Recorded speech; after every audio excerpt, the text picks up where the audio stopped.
One model for understanding how ADHD works is it focuses on trying to understand these two networks that have to do with attention.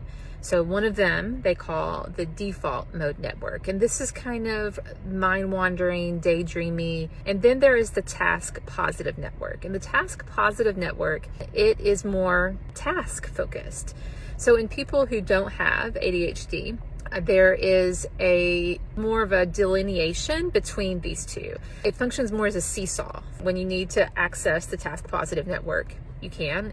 And then when you don't need it, you can go back to default. In ADHD, these two networks always run simultaneously. As the task positive network is going, the default mode network is always running as well. I have to have one day a week where I call it like my mind wandering day.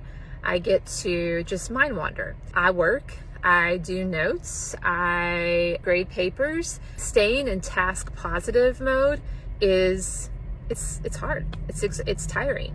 It can be done, but it's tiring. Now, the way that works for me in the work I do as a therapist is there is such a thing as kind of hyper focus, when you get really zoned in and you are able to stay in that zone for a long time. And that actually is kind of how I function as a therapist. It's why I really have to compartmentalize my work. I make sure I work on certain days, and then the other days I don't see clients, because when I am in seeing clients mode, that is pretty much where I am completely.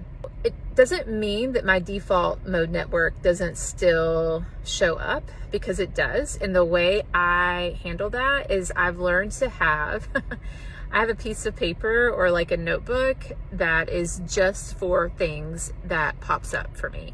And it'll pop up even when clients say things. I'm like, oh, that's so interesting, but that's not what we're here to talk about, right? And in fact, sometimes those are the things I come back to when I'm doing notes on my mind wandering day. I can go like a week or two. I can function without having a mind wandering day, but I'm just in a much better place mentally and emotionally if I'm able to have one of those days. It's night and day for me.